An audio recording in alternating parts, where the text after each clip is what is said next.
Book 2. Canto 7. Manthara's Lament.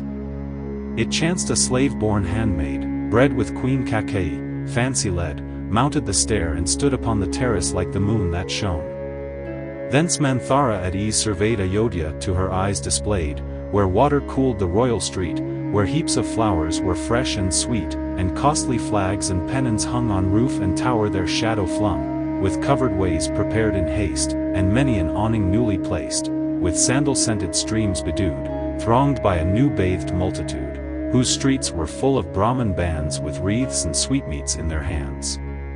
Loud instruments their music raised, and through the town, where'er she gazed, the doors of temples glittered white, and the maid marveled at the sight of Rama's nurse who, standing by, gazed with a joy-expanded eye, in robes of purest white attired. The wondering damsel thus inquired, "Does Rama's mother give away rich largesse to the crowds today, on some dear object fondly bent, or blessed with measureless content? What mean these signs of rare delight on every side that meet my sight? Say, will the king with joy elate some happy triumph celebrate?" The nurse, with transport uncontrolled, her glad tale to the humpback told. "Our lord the king tomorrow morn will consecrate his eldest born, and raise, in Pushia's favoring hour, Prince Rama to the royal power." As thus the nurse her tidings spoke, rage in the humpback's breast awoke. Down from the terrace, like the head of high Kailasa's hill, she sped. Sin in her thoughts, her soul aflame, where Queen Kakei slept, she came. "Why sleepest thou?" she cried, "arise, peril is near, unclose thine eyes." Ah, heedless queen, too blind to know what floods of sin above thee flow. Thy boasts of love and grace are o'er, thine is the show and nothing more. His favor is an empty cheat, a torrent dried by summer's heat.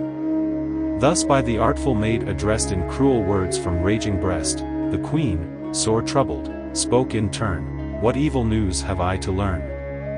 That mournful eye, that altered cheek of sudden woe or danger speak."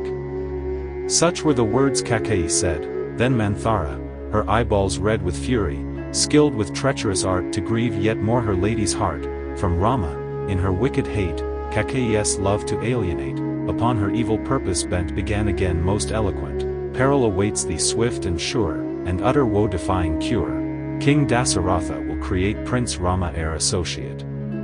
Plunged in the depths of wild despair, my soul a prey to pain and care, as though the flames consumed me, zeal has brought me for my lady's weal. Thy grief, my queen, is grief to me, thy gain my greatest gain would be. Proud daughter of a princely line, the rights of consort queen are thine. How art thou, born of royal race, blind to the crimes that kings debase? Thy lord is gracious, to deceive, and flatters, but thy soul to grieve, while thy pure heart that thinks no sin knows not the snares that hem thee in.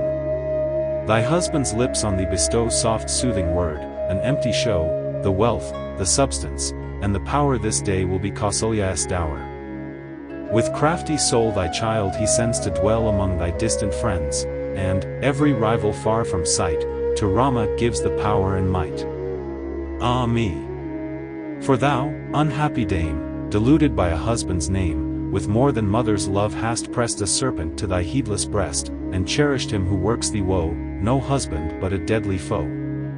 For like a snake, unconscious queen, or enemy who stabs unseen, King Dasaratha all untrue has dealt with thee and Bharat too.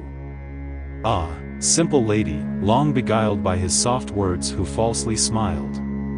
Poor victim of the guileless breast, a happier fate thou meritest. For thee and thine destruction waits when he Prince Rama consecrates. Up, lady, while there yet is time, preserve thyself, prevent the crime. Up, from thy careless ease, and free thyself, O queen, thy son, and me. Delighted at the words she said, Kakei lifted from the bed, like autumn's moon, her radiant head, and joyous at the tidings gave a jewel to the humpback slave. And as she gave the precious toy she cried in her exceeding joy, "Take this, dear maiden, for thy news most grateful to mine ear, and choose what grace beside most fitly may the welcome messenger repay. I joy that Rama gains the throne, Kausalya's son is as mine own."